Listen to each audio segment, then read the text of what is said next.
Bismillahirrahmanirrahim. Bismillahirrahmanirrahim.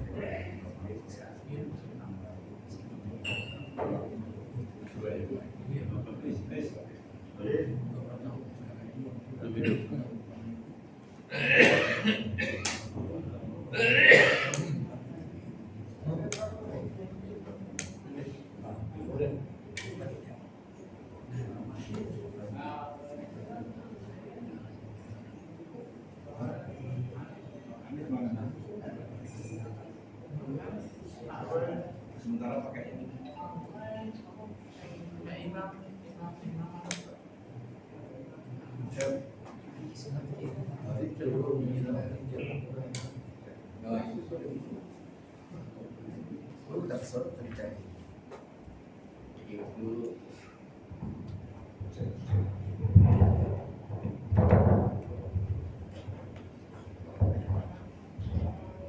Nggak bisa itu. Tadi mati. Bawahnya itu. Cabut dulu tadi. Gedenya itu pada itu. Pakai buat ini. Oh iya. Ini apa? Matiin aja ya ini aja.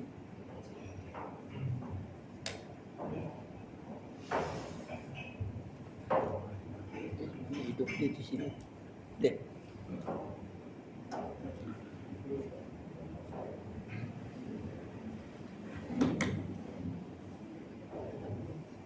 Bismillahirrahmanirrahim. Assalamualaikum warahmatullahi wabarakatuh.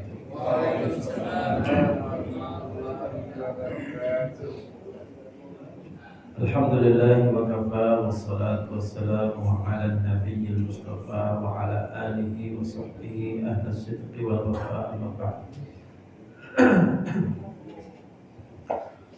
Hadirin jamaah al-hidayah yang dirahmati Allah, alhamdulillah kita bertemu kembali dalam kajian Ba'da Ramadan.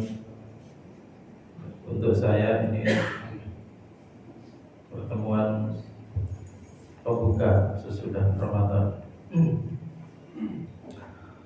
Kita akan bahas pada pagi ini yaitu hadis yang ke 82, 83. Seingat saya sudah ya. Jadi hadis tentang mata rantai pertanyaan yang harus dihentikan oleh seorang mukmin. Sudah ya, yaitu pertanyaan ujungnya adalah pertanyaan siapa pencipta Allah. Ya, saya baca sekilas karena seingat saya ini sudah saya terangin. Hadis yang ke-82, hadis Abi Hurairah radhiyallahu anhu qala Rasulullah sallallahu alaihi wasallam ya'ti syaitanu ahadakum fa yaqulu man khalaqa kadza wa man khalaqa kadza hatta yaqula man khalaqa rabbak fa idza balaghahu falyasta'id billahi wal yantahi.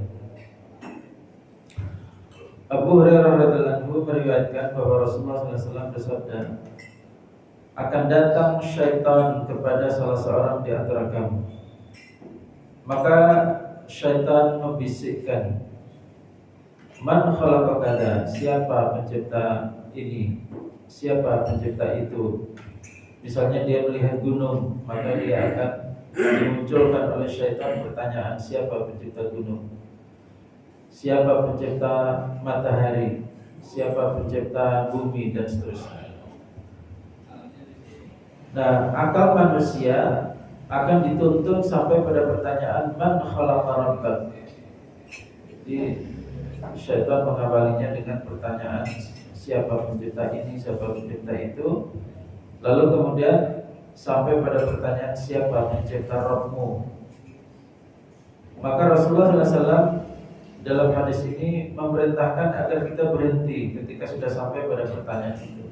Fa'idha balaghahu falyasta'id billahi wal yantahi. Kalau sudah sampai pada pertanyaan seperti itu, maka hendaklah dia berlindung kepada Allah dan berhenti dari bertanya dengan pertanyaan seperti itu. Sudah saya sampaikan di sini ya, kalau salah. Ada yang masih ingat? Belum ya? Belum. Jadi jemaah sekalian, hadis ini adalah hadis yang sangat penting, bahwa memang agama Islam itu sesuai dengan akal dan logika. Tetapi akal dan logika harus diberi batas. Kenapa demikian? Karena pada dasarnya syariat itu turun untuk membatasi manusia. Ini digarisbawahi, penting sekali kesimpulan. Syariat turun untuk membatasi manusia. Kalau manusia menerima syariat ini, berarti dia menerima untuk dibatasi. Kalau dia ingin bebas, jangan ambil syariat ini. Mari kita ambil contoh. Ketika kita lapar, pengen makan, betul kan? Ketika kita haus, pengen minum. Tetapi syariat datang untuk membatasi. Pada bulan Ramadan, kalian makan terakhir adalah waktu sahur, dan makan berikutnya adalah setelah masuk waktu maghrib. Berarti kita dibatasi. Bukan berarti dilarang untuk makan, tapi diberi batas. Boleh, tapi mulai sekian sampai nanti jam sekian. Demikian pula misalnya, coba ditanya pada laki-laki. Laki-laki itu kalau ditanya, apakah kamu pengen berhubungan dengan setiap wanita? Kalau seandainya ditanya seperti itu, tiap hari ketemu yang baru, ketemu yang baru, ketemu yang baru, senang gak? Kalau ditanya naluri manusia, pasti manusia atau laki-laki akan mengatakan iya, karena ketemu selalu yang baru, yang baru, yang baru. Tapi syariat datang untuk membatasi. Dibatasi apa? Dibatasi maksimal 4. Dah 4 itu aja kamu berputarnya. A, B, C, D, kembali lagi ke A, B, C, D, A, B, C, D. Itu aja. Paling kalau ada tambahan apa? Potensi tambahannya apa? Potensi tambahannya kalau punya budak wanita, punya 4 orang istri ditambah dengan budak wanita. Budak wanitanya terserah. Kalau dia bisa punya budak 10, ya dia bisa menggauli 10-10. Jadi jumlah istri memang dibatasi 4, tetapi kalau dia punya budak itu tidak dibatasi. Yang jadi problem adalah kita hidup di zaman ketika perbudakan itu sudah tidak. Boleh nggak kita menghidupkan kembali zaman perbudakan? Gimana jawab? Boleh nggak kita menghidupkan kembali zaman perbudakan? Islam turun untuk menghilangkan perbudakan pelan-pelan, dan sekarang sudah hilang. Berarti misi Islam sudah tercapai. Kok malah dihidupkan lagi?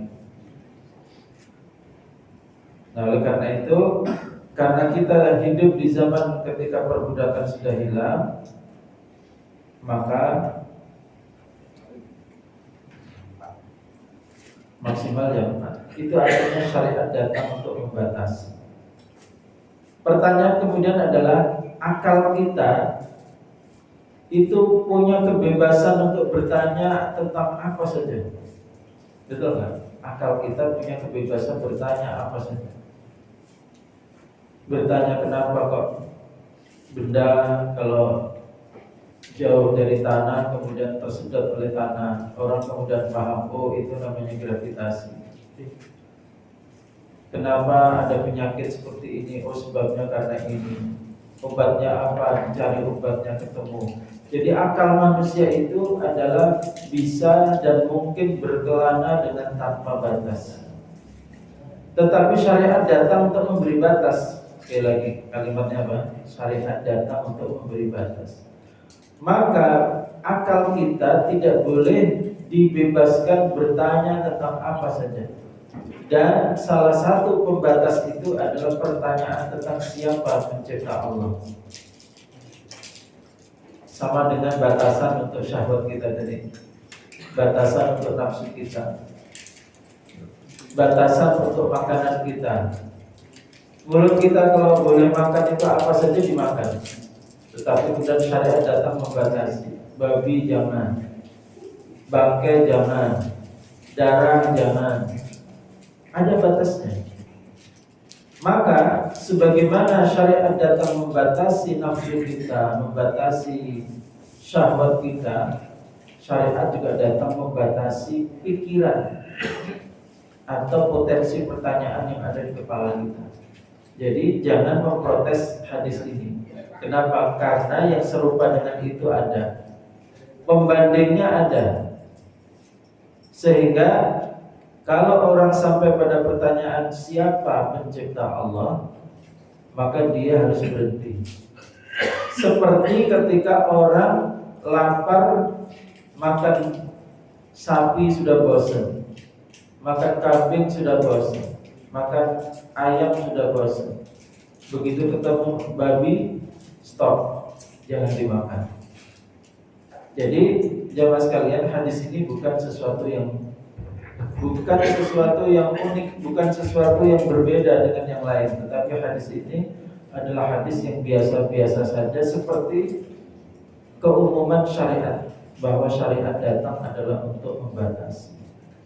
Nah, maka ketika orang sudah sampai pada pertanyaan siapa pencipta Allah, dia harus berhenti. Jangan dilanjutkan pertanyaan itu.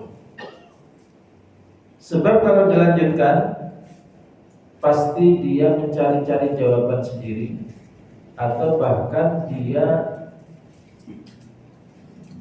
kebingungan dengan jawaban itu, atau kemungkinan yang ketiga dia akan menjadi ateis. Ada seorang ulama di Arab Saudi namanya Abdullah Al-Qasimi. Dia sebelumnya ini luar biasa, punya kitab, nulis kitab, dan kitabnya bagus, dipuji oleh para ulama. Belum lama hidupnya, lahir tahun 1907 atau berapa, saya lupa persisnya, dan baru meninggal tahun 1996. Dia diceritakan Abdullah Al-Qasimi ini lahir dari keluarga baik-baik, belajar syariat sampai umur 12 tahun sudah hafal Al-Quran. Pokoknya otaknya brilian juga orang ini. Sampai kemudian masuk ke level ulama karena kepandaiannya di dalam menguasai ilmu syariat. Tapi kemudian di akhir hayatnya dia kemudian berubah menjadi ateis. Ini kisah bukan kisah zaman sahabat, zaman tabi'in 1000 tahun yang lalu, bukan. Tapi kisah belum lama meninggal, namanya Abdullah Al-Qasim. Selalu dijadikan contoh oleh dai-dai modern tentang bahwa kalau orang tidak berhenti dari pertanyaan-pertanyaan seperti itu, seorang ulama pun bisa berubah menjadi ateis. Apalagi orang biasa, ketika pertanyaan semacam ini tidak dihentikan.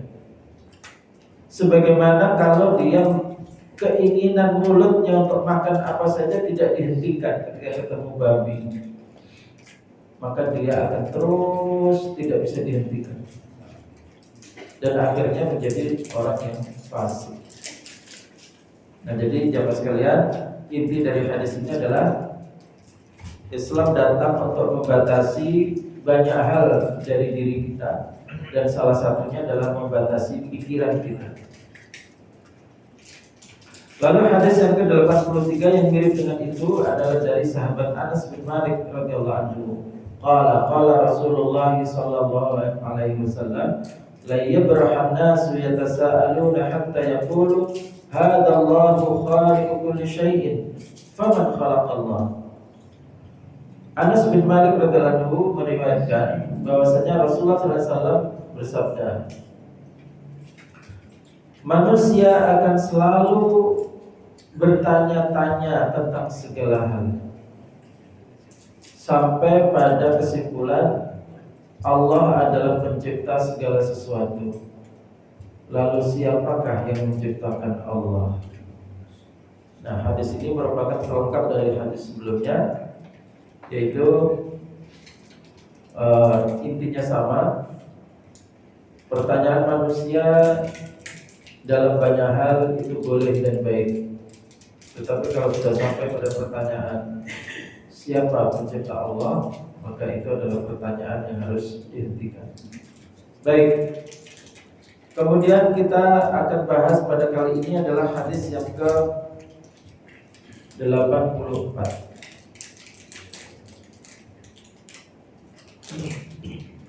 Sebetulnya kalau kita bicara pertanyaan-pertanyaannya, pertanyaan-pertanyaan yang dilontarkan oleh para orang yang menggeluti filsafat, itu kalau diikuti di YouTube banyak ya, kajian-kajian filsafat, di mana pertanyaan-pertanyaannya itu kadang membuat kita bingung. Misalnya begini, pertanyaan yang disebut dengan paradoks, pertanyaan yang membingungkan sehingga kalau dijawab itu jawaban apapun itu salah. Contoh misalnya begini, Allah itu maha kuasa, betul nggak? Premisnya benar, Allah itu maha kuasa. Allah itu bisa melakukan apa saja. Setuju? Poin ini nggak ada masalah. Tapi pertanyaan berikutnya adalah yang dilontarkan oleh filosof, yaitu apa? Bisakah Allah menciptakan sebuah benda di mana benda itu begitu besarnya, begitu beratnya sampai Allah sendiri tidak kuat mengangkatnya? Coba, jawabannya apa itu?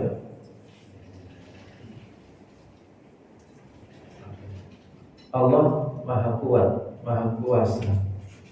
Berkuasa enggak untuk menciptakan suatu benda yang sangat besar, sangat berat sampai Allah sendiri tidak kuat mengangkatnya?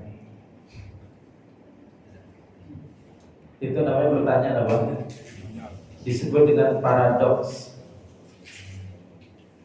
Kalau dijawab misalnya, jawabannya ya nggak bisa. Kenapa? Karena kalau dijawab nggak bisa, berarti Allah lemah. Kalau Allah dibilang bisa, tetapi kenapa di ujungnya Allah nggak kuat mengangkatnya? Berarti sama-sama apa? Sama-sama lemah. Jadi pertanyaan yang nggak penting, yang sebetulnya itu receh, menjadi pancingan, tapi bagi sebagian orang itu menjadi pertanyaan yang begitu menariknya, dibahas, diperdebatkan dari jam habis isya sampai dengan subuh. Memperdebatkan hal-hal semacam itu yang tidak penting. Karena apa? Karena kepuasannya ada pada berkelana otaknya kemana saja, itu dia mendapatkan kepuasan. Jangan lupa, ada sebagian orang tipenya seperti itu. Kalau dengerin debat atau terlibat dalam perdebatan itu asik sekali. Rupanya dia tipe orang yang mendapatkan kepuasan dengan debat. Nah, hati-hati ya. Islam memberi arahan, jangan memperdebatkan sesuatu itu tidak ada manfaatnya untuk akhirat kita. Makanya dalam hadis Nabi disebutkan, min husni islamil mar'i tarkuhu ma la ya'nihi. Di antara tanda kebaikan keislaman seseorang adalah meninggalkan apa-apa yang tidak berguna bagi dirinya, bagi akhiratnya. Contoh misalnya, pertanyaan yang sebetulnya pertanyaan itu kelihatannya menarik dibahas, tapi nggak terlalu penting. Apa pertanyaan? Sebetulnya surga yang ditempati Nabi Adam itu sama dengan surga yang nanti akan Allah berikan apa beda? Pertanyaan itu penting apa enggak? Itu kemudian diperdebatkan, dicari dalilnya sampai berhari-hari. Asik aja memperdebatkan itu. Terus kalau kemudian kesimpulannya kalau sama, lalu apa bedanya untuk sholat kita? Kalau seandainya kesimpulannya beda, terus apa kaitannya dengan ibadah kita, sholat kita? Diketahui jawabannya atau tidak diketahui itu tidak apa? Tidak memberi manfaat untuk kita. Nah, banyak jenis-jenis pertanyaan seperti itu yang tidak perlu diperdebatkan. Sama dengan memperdebatkan 7 pemuda Ashabul Kahfi. Siapa saja namanya? Diperdebatkan namanya. Jadi itu adalah ilmu-ilmu yang tidak memberi manfaat untuk kita. Maka fokuskan pada ilmu yang akan melembutkan hati kita, ilmu yang akan mengisi keimanan kita, atau ilmu yang berbuah amal untuk kita. Jangan asik memperdebatkan ilmu yang ilmu itu tidak berguna untuk kita. Dan termasuk ilmu yang tidak berguna adalah ilmu tentang perdebatan masalah MK, perdebatan masalah apalagi masalah ini Jokowi nanti lansirnya bakal seperti apa, Prabowo nanti bagaimana. Itu termasuk ilmu-ilmu yang gak penting buat kita. Karena kalau tahu apa hubungannya dengan sholat kita, kalau tidak hubungannya dengan sholat kita apa, itu adalah ilmu-ilmu yang tidak penting. Oleh karena itu, ya kalaupun kita mendengarkan itu, jangan menyibukkan diri dengan itu. Lebih baik sibukkan diri dengan membaca tafsir Al-Quran, sibukkan dengan membaca syarah hadis, sibukkan dengan mendengar kajian tentang penjelasan sebuah hukum fikih. Itu lebih berguna buat hidup kita dibanding apa? Tiap hari yang dibuka itu tentang Jokowi lagi tentang Anies mau maju apa enggak, itu jadi perdebatan. Apalagi nonton apa? Perdebatan politisi di televisi antara yang kontra dengan yang mendukung Prabowo. Habis waktu kita dan kepala kita diisi dengan sesuatu yang tidak berguna. Maka ya bolehlah tahu sekedarnya, tapi tidak sampai menyibukkan diri dengan itu semua. Baik, jamaah sekalian dirahmati Allah. Kemudian kita masuk ke hadis yang ke-84. Hadis yang ke-84 adalah hadis Abdullah bin Mas'ud radhiyallahu anhu qala Rasulullah sallallahu alaihi wasallam man halafa yamina sabrin liyaqtati'a biha mala imri'in muslimin laqiya Allah wa huwa alaihi ghadban. Abdullah bin Mas'ud radhiyallahu anhu meriwayatkan bahwa Rasulullah SAW bersabda, siapa yang bersumpah dengan sumpah sabar.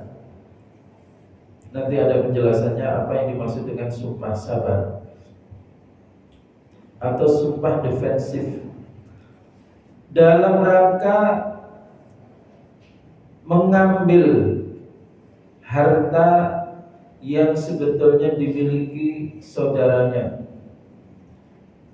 saudara seimannya. Jadi dia bersumpah dalam rangka untuk mengambil hak dari harta yang dimiliki saudara muslimnya untuk dirinya secara tidak benar. Artinya kalau dia tidak bersumpah, aslinya harta itu tidak menjadi miliknya, tapi karena dia bersumpah maka menjadi miliknya.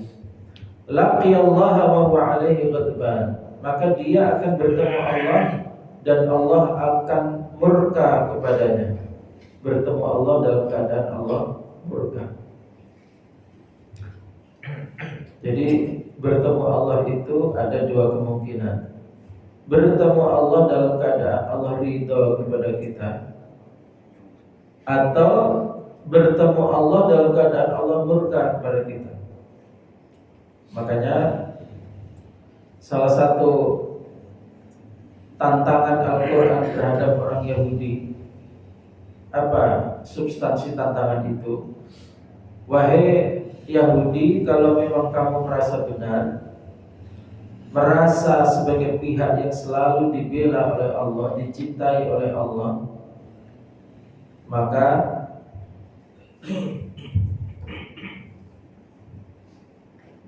hadapilah kematian dan bertemu dengan Allah. Kira-kira kamu pede gak ketemu Allah? Nah, kalau ternyata dia kemudian menghindar dari kematian, berarti apa? Dia menghindar ketemu Allah karena tidak yakin Allah akan ridho kepadanya. Saya belum lama nonton di YouTube, ada seorang rabi Yahudi, tokoh agama Yahudi, mengatakan begini: peperangan antara Yahudi dengan Muslim itu gak akan bisa dimenangkan oleh orang Yahudi. Kenapa demikian? Karena Yahudi takut mati, sedangkan Muslim justru mencari mati. Tidak ada rumusnya bisa menang melawan orang yang justru mencari mati atau tidak takut mati. Dulu kita waktu Holocaust, kita menjadi korban dari kezaliman Nazi Jerman. Tapi dengan mudahnya Nazi Jerman kita kibulin. Dan hari ini lihat, Nazi Jerman atau Jerman berada dalam kendali Yahudi. Dipaksa nurut dengan apapun keinginan Israel hari ini. Tetapi satu-satunya batu sandungan yang akan dihadapi oleh Yahudi adalah ketika berhadapan dengan Muslim, karena mereka punya spirit yang membuat mereka tidak takut mati. Pertanyaannya adalah kenapa Muslim itu tidak takut mati? Karena dia yakin bertemu Allah dalam keadaan diridhai Allah. Sedangkan yang lain, Yahudi itu kalau mati bertemu Allah, dia itu gak yakin akan diridhai Allah. Artinya diri sendirinya tahu, diri mereka sendiri tahu bahwa perbuatan mereka tidak sepantasnya mendapatkan ridha Allah, pasti dimurkai Allah. Maka mereka ingin menghindar dari kematian. Nah, jadi jamaah sekalian, makanya dalam akhir surah Al-Kahfi itu ada kalimat faman kana yarju liqa'a rabbih falya'mal 'amalan shalihan. Siapa yang berharap bertemu Allah, coba berharap bertemu Allah. Kalimat berharap bertemu Allah itu berarti apa? Dia yakin bertemunya Allah itu dalam keadaan diridhai Allah. Kalau orang tidak yakin pasti menghindari bertemu Allah. Sama dengan orang yang punya hutang, pasti ingin menghindar dari orang yang memberi hutang. Kenapa begitu? Takut ditagih. Nah, ketika orang membuat sumpah atau bersumpah dengan sumpah sabar atau sumpah defensif dalam rangka mengambil hak harta yang dimiliki saudara muslimnya untuk dirinya sendiri, dia akan bertemu Allah dalam keadaan Allah murka. Nah, kalau Yahudi itu gak cuma masalah harta yang membuat Allah murka kepada Yahudi, kepada Israel. Mereka menghancurkan masjid, tempat ibadah, menghancurkan sekolah, menghancurkan rumah sakit, membunuh wartawan, siapa saja.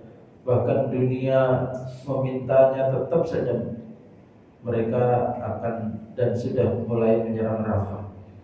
Artinya umat manusia sedunia murka kepada dia dan Allah pun murka kepada mereka. Makanya mereka menjadi takut mati. Baik. Lalu turun ayat yang membenarkan apa yang disampaikan oleh Rasulullah ini, yaitu firman Allah, innal ladzina yashtaruna bi ahdillahi wa aymanihim thamanan qalilan ulaika la khalaqa lahum fil akhirati wa la yukallimuhumullahu wa la yanzuru ilaihim yawmal qiyamah wala yuzakkihim walahum adzabun alim. Surat Al-Imran ayat 77. Yang artinya sesungguhnya orang-orang yang menukar janji Allah dan sumpah yang mereka ucapkan dengan harta yang sedikit, thamanan qalilan, dengan harga yang sedikit, harga murah, mereka itu tidak akan mendapat bagian di akhirat. Dan Allah tidak berkata-kata kepada mereka. Allah tidak mau berbicara kepada mereka. Dan Allah tidak mau melihat kepada mereka pada hari kiamat. Dan Allah tidak mau mensucikan mereka. Mensucikan itu artinya mengampuni dosa mereka, menghapus dosa mereka. Dan mereka akan mendapatkan azab yang pedih. Jemaah sekalian, ini ada dua yang disebut oleh ayat ini. Ahdullahi wa aiman. Ahdullahi, janji kita kepada Allah adalah la ilaha illallah Muhammadur Rasulullah. Janji kita kepada Allah, janji untuk taat, janji untuk menjadi hamba. Seperti kita sedang berbaiat kepada Allah. Seperti baiatnya seorang bawahan kepada pimpinan. Saya siap untuk taat, saya siap untuk selalu mengikuti, saya siap untuk selalu mendukung. Itu namanya baiat. Baiat bawahan kepada atasan atau dari anggota kepada pimpinan. Nah, kita juga terikat itu dengan Allah, yaitu dengan ucapan kita asyhadu an la ilaha illallah wa asyhadu anna Muhammadar Rasulullah. Berarti kita sudah berjanji untuk selalu taat kepada Allah. Nah, di sini disebutkan siapa yang menukar perjanjiannya kepada Allah dengan harga yang murah. Harga yang murah di sini maksudnya adalah dunia dan seisinya. Ditukar dengan jabatan, ditukar dengan ini itu segala macam. Maka apa akibatnya di akhirat? Akan bertemu Allah dalam keadaan Allah tidak mau bicara kepada dia, Allah tidak mau lihat kepada dia, Allah tidak mau ampuni dosa dia.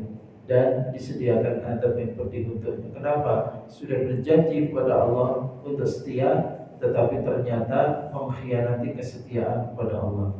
Lalu yang kedua, yaitu orang yang menukar sumpahnya untuk harga yang murah. Ini maksudnya adalah sumpah yang diucapkan seseorang terkait masalah harta, hak milik. Nah, ada penjelasan di lanjutan hadis ini.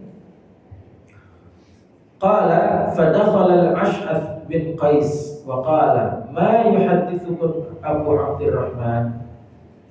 Abdullah bin Mas'ud kemudian berkata, kemudian Ash'ath bin Qais masuk dan bertanya, apa yang diceritakan oleh Abu Abdurrahman pada kalian? Kami menjawab tentang ini dan itu. Lalu ia berkata, ayat ini turun mengenai saya. Nah, jadi orang ini Ash'ath bin Qais itu kemudian menjelaskan tentang ayat yang barusan dibacakan oleh Abdullah bin Mas'ud dalam membawakan riwayat dari Rasulullah SAW. Ash'ath bin Qais itu bercerita bahwa ayat ini turun mengomentari kasus yang saya alami. Kanat li bi'run fi ardi ibni ammin li. Aku punya sumur di sebuah lahan di mana lahan itu milik sepupuku. Ibnu Am itu anaknya paman, berarti sepupu. Maksudnya gini, perkara tentang sumur yang ada di lahan itu atau sengketa lahan itu adalah sengketa antara dia, Ash'ath bin Qais, dengan sepupunya. Di mana Ash'ath bin Qais ini mengadukan ini hak milik saya. Sepupunya mengatakan bukan, ini hak milik saya. Maka kemudian Rasulullah mendapatkan pengaduan seperti itu, lalu memberikan arahan. Bayyinatuka aw yaminuhu. Yang mengadukan pertama siapa? Ash'ath bin Qais. Berarti apa? Orang yang mengadukan itu kewajibannya adalah membawa bukti. Yang diadukan itu bertahan dengan sumpah. Karena orang yang diadukan kan nggak bisa dipaksa bawa bukti orang, soalnya dia sebagai pihak yang diadukan. Misalnya gini, Pak, dia mencuri barang saya. Si fulan ini mencuri barang saya. Berarti fulan menjadi teradu. Yang mengadukan siapa? Saya. Maka hakim akan bertanya kepada saya, Anda bawa bukti pencuriannya apa tidak? Oh, saya nggak punya bukti pencuriannya. Kalau begitu dia bersumpah untuk membebaskan dirinya dari tuduhan Anda. Kira-kira begitu solusinya dalam Islam. Makanya pengadilan dalam Islam itu simple. Nggak ada istilahnya adalah mencemarkan nama baik. Kalau di sini kan orang mengadukan lalu dibalas dengan pengaduan. Apa pengaduannya? Pencemaran nama baik. Dalam Islam tidak. Anda mengadukan dia, oke, mana buktinya? Kalau ada buktinya maka diputus berdasarkan buktinya itu. Kalau dia nggak mampu mendatangkan bukti atau buktinya tidak kuat, pindah ke sumpah dia untuk membebaskan dirinya dari tuduhan. Maka setelah dia bersumpah, dia sudah bebas. Berarti dia, meskipun orang mengadukan, tidak ada pasal namanya mencemarkan nama baik, tinggal dibuktikan saja. Dia punya bukti apa enggak? Ketika dia nggak punya bukti dan dia bersumpah, selesai urusan. Nah, yang kemudian terjadi pada kasus ini adalah ketika Rasulullah meminta bukti karena dia sebagai pihak yang mengadu, dia ternyata tidak mampu mendatangkan bukti. Faqultu, maka aku menjawab permintaan Rasulullah itu. Idzan yahlif ya Rasulullah. Saya enggak punya bukti wahai Rasul. Kalau begitu biar dia bersaksi. Bukan bersaksi apa? Bersumpah. Faqala Nabi sallallahu alaihi wasallam, lalu kemudian Nabi sallallahu alaihi wasallam bersabda, "Man halafa ala yamini sabrin." Siapa yang bersumpah dengan sumpah sabar, sumpah defensif. Nah, sumpah defensif, sumpah sabar itu yang seperti ini. Ketika orang menuduh dia, ternyata buktinya tidak kuat, maka dia bersumpah untuk defensif dari serangan. Maka disebut dengan sumpah sabar. Ya, seperti penduduk Gaza itu kan karena diserang, maka dia sabar, defensif. Yang qatati'u biha malam muslimin, yang dengan sumpah itu diniatkan untuk mengambil hak yang sebetulnya milik saudaranya, saudara se-Islamnya. Wa huwa fiha fajirun, padahal dia tahu itu bukan hak milik dia. Jadi mengambil kesempatan. Karena yang mengadukan tidak punya bukti, maka dia mengambil kesempatan. Ini demi Allah, ini punya saya. Sudah membawa nama Allah untuk bersumpah, demi Allah ini punya saya. Padahal dia tahu itu bukan milik dia, tetapi hanya karena yang mengadukan tidak cukup bukti, maka dia kemudian kesempatan untuk bersumpah, lalu mengambil itu barang menjadi haknya. Laqiyallaha wa huwa alaihi ghadban. Dia akan bertemu Allah dan Allah dalam keadaan murka kepadanya. Ini yang dimaksud dengan yamin sabrin, yaitu sumpah sabar, sumpah dalam keadaan defensif karena diserang oleh tuduhan. Jadi jamaah sekalian,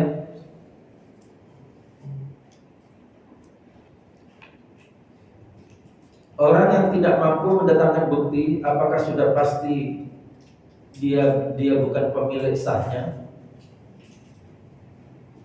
Saya ulangi pertanyaannya. Orang yang menuduh dan tidak mampu mendatangkan bukti, apakah itu tanda bahwa dia bukan pemilik sahnya?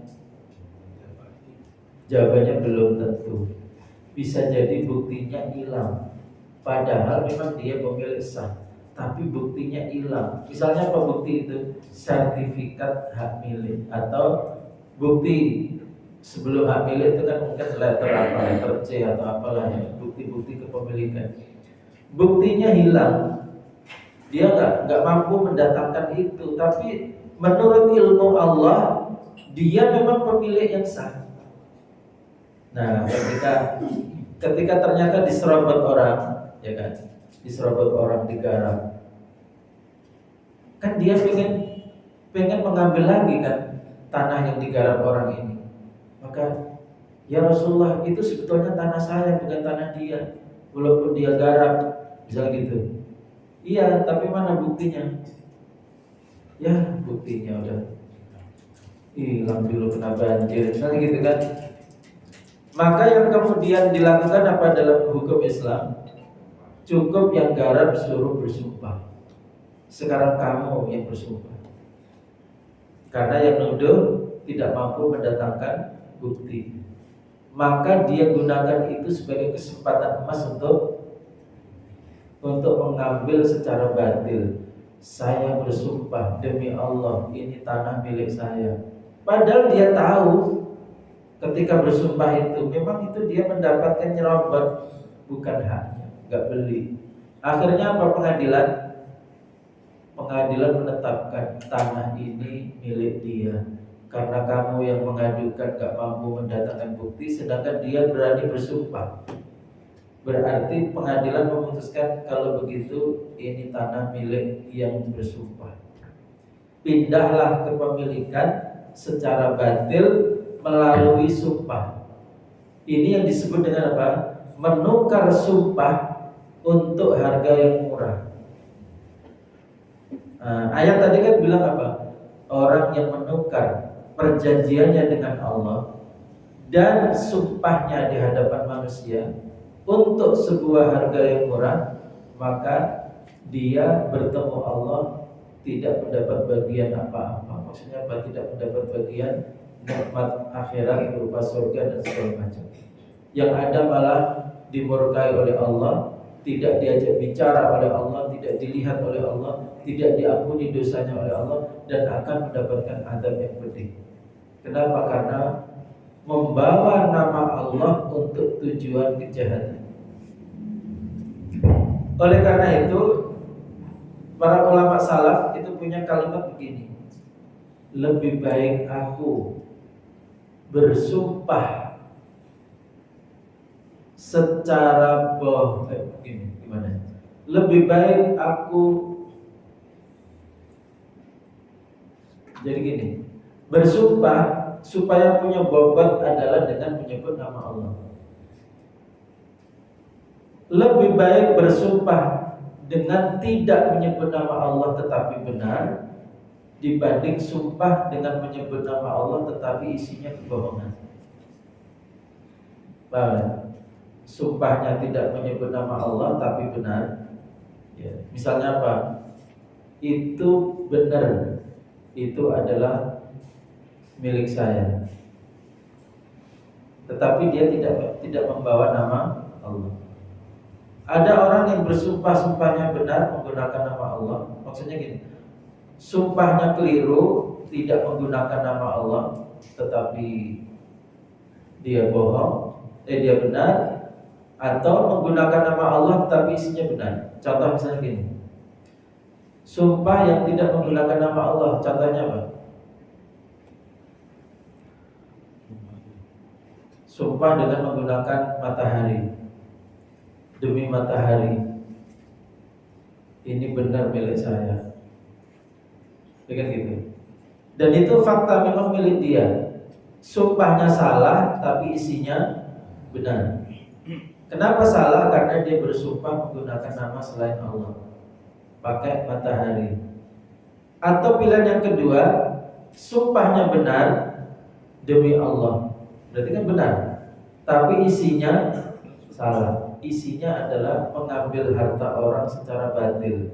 Kata ulama salaf, lebih baik aku bersumpah tidak menggunakan nama Allah tetapi isinya benar dibanding bersumpah dengan menggunakan nama Allah tapi isinya untuk membohongi orang. Kenapa, Pak? Kenapa lebih baik apa? Ini kan dua-duanya salah, tapi ini kan perimbangan, perbandingan. Karena nama Allah itu nama yang suci, kok dijadikan alat untuk berbuat kejahatan? Ini lebih menyakitkan. dibanding dia menyebut nama matahari tetapi isinya benar. Walaupun dua-duanya adalah kebatilan, dua-duanya salah. Maksudnya seperti itu. Jadi ketika kita bersumpah menggunakan nama Allah, itu jangan sampai isi sumpahnya adalah sesuatu yang kita tahu niatnya adalah jahat, niatnya mengambil hak orang secara batin. Nah, ini adalah penjelasan dari hadis yang ke-84, hadis yang menjelaskan tentang yamin, ya, tentang sumpah. Di dalam syariat kita, sumpah itu apalagi sudah membawa nama Allah, berarti Allah terlibat di situ. Ketika Allah terlibat berarti apa? Berarti ini konsekuensinya serius. Makanya hati-hati dengan orang yang sedikit-sedikit bersumpah. Dalam Al-Quran disebut dengan halafin mahin, orang yang banyak bersumpah tetapi hina. Kenapa bisa begitu, Pak? Orang banyak bersumpah tetapi hina. Karena dia perlu meyakinkan dalam setiap hal itu dengan sumpah. Sebab kalau tidak begitu orang tidak percaya dengan dirinya. Berarti aslinya dia hina. Untuk meningkatkan dari kehinaannya itu maka dia perlu bersumpah. Tapi kalau orang benar, dia tidak perlu bersumpah, omongan biasa saja sudah dipercaya. Nah, jadi seperti itu.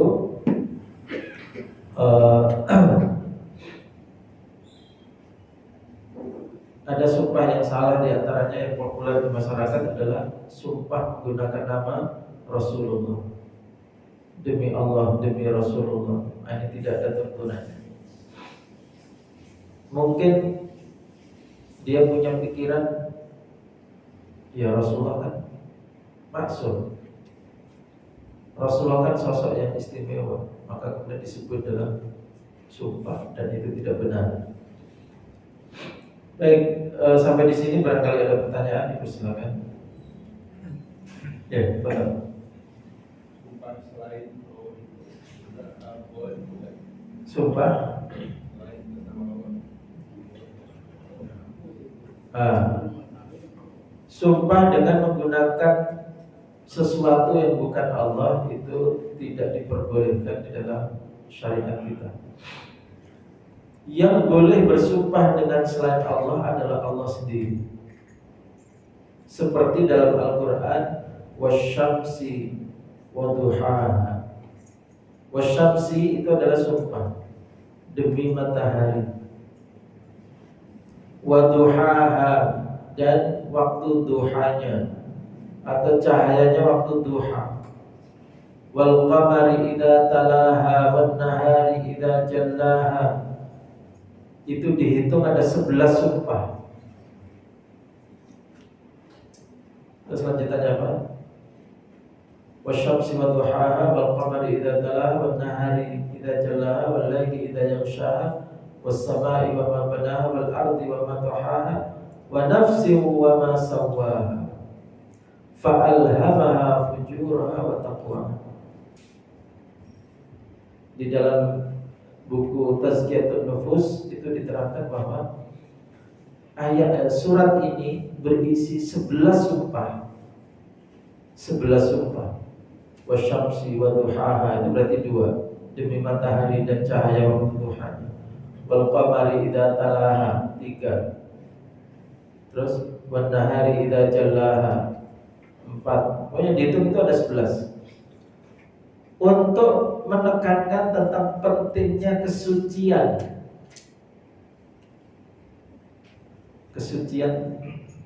jiwa manusia.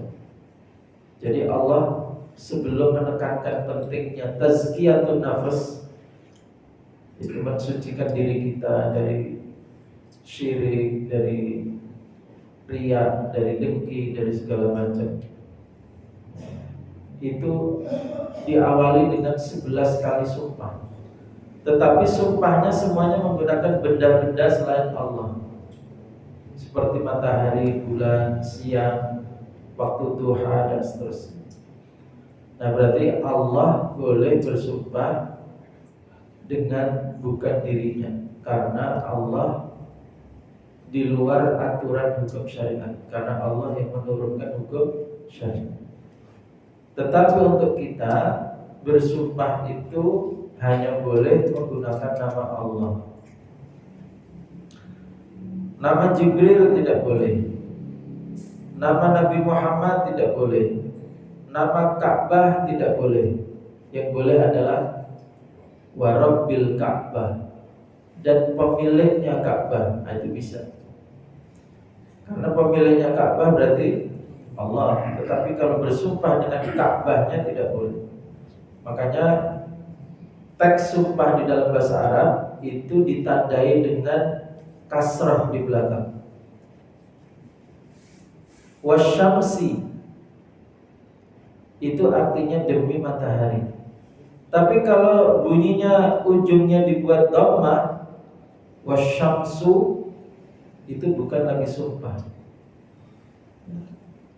Makanya ada cerita, konon katanya ada seorang aktivis ditangkap, kemudian diinterogasi, dipaksa untuk menyebutkan informasi, lalu interrogatornya ingin memvalidasi ini benar apa tidak, dia diminta bersumpah. Maka dia plesetin, bukan wallahi tapi wallahu. Interrogatornya nggak paham kalau wallahu itu bukan sumpah. Wallahu, kalau jawaban saya ini benar, seolah-olah dia meyakinkan. Jadi kalau ingin plesetannya tinggal diplesetkan, bukan wallahi tapi wallahu. Karena kalau perbedaan bunyi di ujungnya itu berarti bukan lagi sumpah. Baik, jadi jawabannya adalah bolehkah sumpah dengan menggunakan nama selain Allah? Tidak boleh. Yang boleh adalah menggunakan nama Allah dan nama-nama yang lain milik Allah, Asmaul Husna. Seperti apa? War-Rahmani, War-Rahimi, Wal-Quddusi. Sepanjang itu adalah Asmaul Husna, maka kita boleh bersumpah dengan menggunakan itu. Kenapa? Karena penyebutan salah satu Asmaul Husna itu sama artinya sebutan untuk Allah. Berarti tetap menggunakan nama Allah, tapi bukan nama Allahnya, tapi pakai nama yang lain. Ya. Demi Allah dan Rasulullah. Ya. Demi Allah dan Rasulullah. Nah, dannya yang nggak boleh. Demi Allah titik, tidak boleh dilanjutkan dengan demi Rasulullah. Itu adanya cuma di Indonesia. Itu kreasinya orang Indonesia, tetapi kreasi yang tidak berdasarkan ilmu, hanya pakai perasaan. Kelihatannya kalau sumpahnya dilanjutin demi Allah, demi Rasulullah, itu kayaknya lebih mantep. Dari apa? Dia menduga tentang agama ini hanya pakai perasaan. Sama dengan orang menduga, kayaknya kalau habis sholat salaman itu rasanya hati lega gitu. Padahal nggak ada tuntunannya habis sholat suruh salaman kanan kiri itu kan. Itu kreasinya orang Indonesia, dengan perasaan rasanya lebih nyaman, lebih mantap. Banyak praktek-praktek beragama itu dasarnya sebetulnya cuma perasaan. Termasuk pengalaman seseorang. Contohnya apa? Saya waktu itu hati saya gundah. Saya baca zikir ini 27 kali. Hilang kegundahannya. Ada apa diajarkan ke orang? Bacalah zikir ini 27 kali. Lah dasarnya apa? Saya sudah membuktikannya. Memang agama berdasarkan pembuktian kamu. Enggak bisa begitu. Agama itu berdasarkan tuntunan dari Allah dan Rasulnya, bukan dari rasa yang pernah kamu dapatkan. Enggak bisa. Baik, yang lain silakan. Jadi pertanyaannya sudah dijawab. Yang ayatnya apakah yang menyatakan bahwa sumpah selain Allah itu boleh? itu dalam pembahasan ilmu akidah. Dalam pembahasan ilmu akidah itu banyak sekali, tapi ya ada baiknya kalau nanti diperlukan saya akan bawakan ya. Tapi untuk saat ini saya lupa ininya apa teks hadisnya. Tapi nanti mudah-mudahan saya ingat untuk kajian berikutnya saya akan sampaikan. Ini nggak ada sesi pelajaran akidah di ini. Itu kalau kita misalnya belajar di kitab Fathul Majid ya,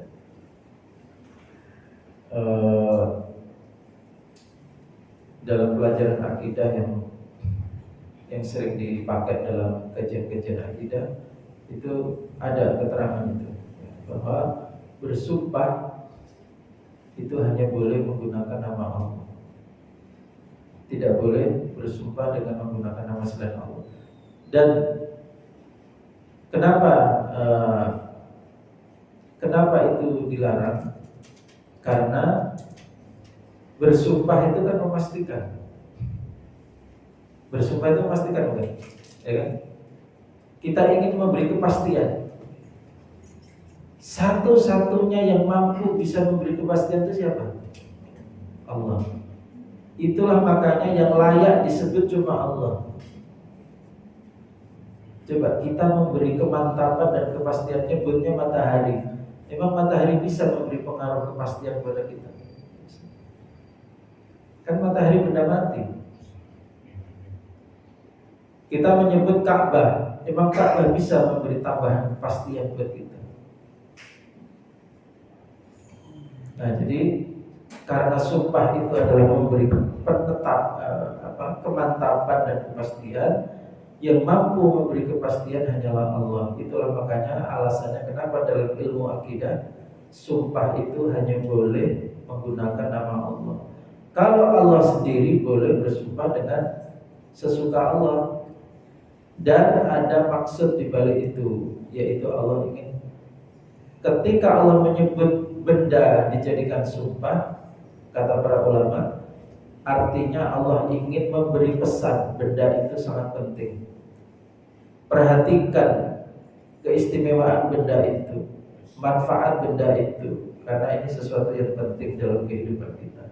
Seperti demi matahari, oh matahari itu berarti hal yang penting, layak untuk dicermati, dipikirkan, direnungkan. Allah bersumpah dengan bulan, Allah bersumpah dengan waktu duha, wal asri, demi waktu asar. Itu adalah sebutan-sebutan yang di balik itu ada maksud, supaya kita merenungkan itu, mencermati, lalu kemudian mensyukurinya. Wallahu a'lam bishawab. Ya. Ketika orang di pengadilan dijadikan saksi, orang ini telah beli, orang tetap mencuri itu kan belum tentu, bilang saya nggak yakin dia itu benar-benar. Apa penglihatan itu kan terbatas. Ya. Kayak gitu tuh bisa dijadikan saksi atau enggak?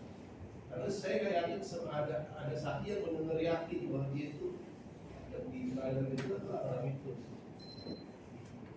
Iya.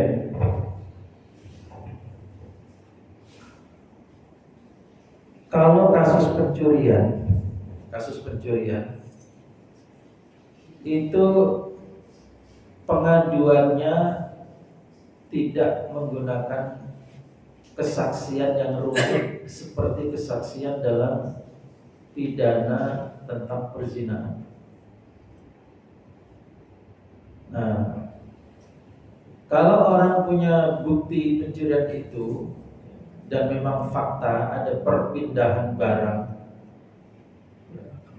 dan orang menyaksikan meskipun dia sendiri tanpa saksi, maka dia sudah bisa mengadukan si pencuri itu kepada pengadilan, dan pengadilan tidak ada dalam pengadilan syariat itu kemudian siapa saksi yang memastikan dia mencuri.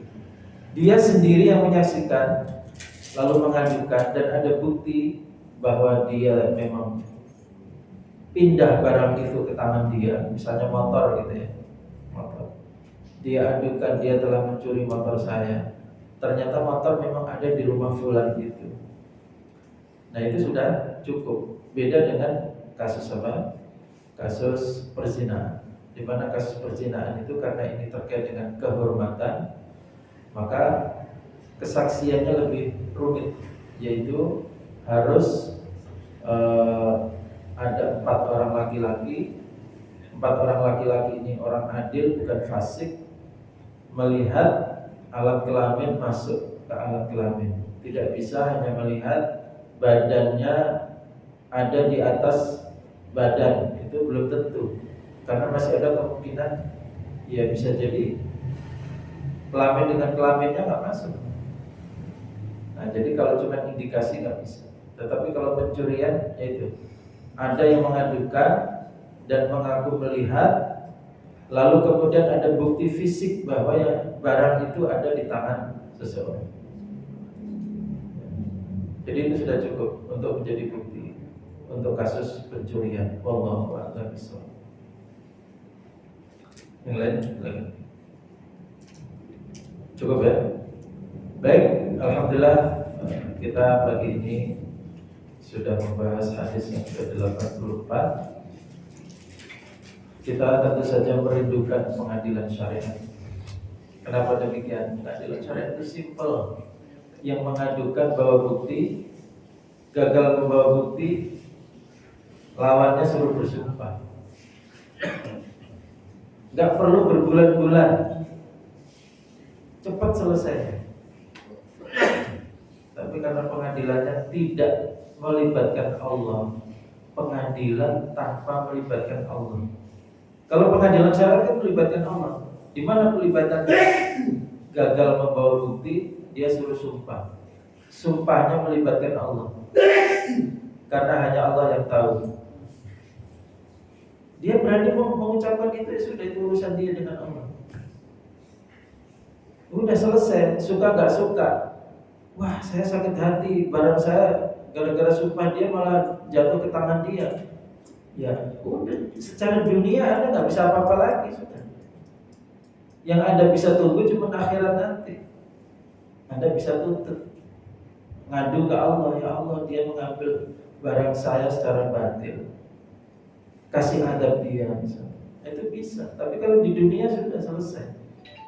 Kalau di sini malah ruwet, diputuskan di pengadilan tingkat kabupaten atau tingkat provinsi. Vonisnya misalnya divonis salah, yang divonis masih ada kesempatan naik banding lagi ke pengadilan lebih tinggi. Nah ini kan manusia-manusia juga. Nanti yang ini belum dapat lagi, naik banding lagi sampai kepada Mahkamah Agung. Jadi pengadilan itu ruwet, biayanya mahal, banyak mafianya, ruwet. Maka kita merindukan, dari dulu kita merindukan sistem politik, sistem hukum, sistem ekonomi Islam itu karena alasan ini. Kehidupan itu menjadi lebih simpel. Selalu Allah terlibat di dalam kehidupan kita. Gak ada Allah tidak terlibat. Dalam pengadilan konvensional, di mana letak keterlibatan Allah? Keterlibatan Allah itu hanya ketika Al-Quran dinaikkan di atas kepala untuk mengambil sumpah atas keterangan orang yang dijadikan saksi. Dan itu juga bukan cara Islam. Gak ada cara Islam sumpah dengan mengangkat Al-Quran mungkin kan. Ya, sumpahnya kayak tadi aja. Yaudah, kamu sumpah. Tinggal dia bersumpah. Demi Allah, tanah ini adalah tanah saya. Kalau masih kurang, suruh sumpah kedua kalinya, 3 kali, 4 kali untuk memastikan. Tapi nggak ada Al-Quran diangkat di atas kepala kita. Sebagaimana juga nggak perlu pocong, ya Pak, nggak perlu keranda, sumpah pocong ya. Lagi-lagi itu adalah hasil perasaannya orang Indonesia. Orang Indonesia itu kreatif sekali perasaannya. Pengen sumpahnya lebih menakutkan, bikinlah sumpah pocong. Seolah-olah dengan sumpah seperti itu tuh lebih hebat daripada menyebut nama Allah. Padahal menyebut nama Allah itu selesai, nggak perlu pocong, nggak perlu macam-macam. Agama lagi-lagi dipengaruhi oleh perasaan. Rusak agama ini kalau dipengaruhi oleh perasaan. Sebagaimana agama ini rusak kalau dipengaruhi oleh politik, oleh kekuatan. Agama ini rusak. Harusnya agamalah yang menentukan warna politik, warna hukum, warna ekonomi, bukan kekuatan itu yang mengendalikan agama. Inilah yang terjadi sekarang. Makanya jangan kriminalisasi orang yang minta ditegakkannya sistem hukum Islam. Itu adalah permintaan tulus untuk menyederhanakan masalah dalam kehidupan. Bukan karena apa? Karena melakukan makar ini itu. Enggak, sebenarnya ini permintaan sederhana. Biar urusan kita cepat selesai. Enggak perlu suap, enggak perlu ini itu. Baik, demikian semoga bermanfaat. Aku qouli hadza wa astaghfirullah wa lakum. Wa sallallahu ala nabiyyina Muhammad wa ala alihi wa sahbihi wa sallam. Alhamdulillahirabbil alamin. Subhanallah wa bihamdihi asyhadu an la ilaha illa anta astaghfiruka wa atubu ilaik. Wassalamualaikum warahmatullahi wabarakatuh. Waalaikumsalam.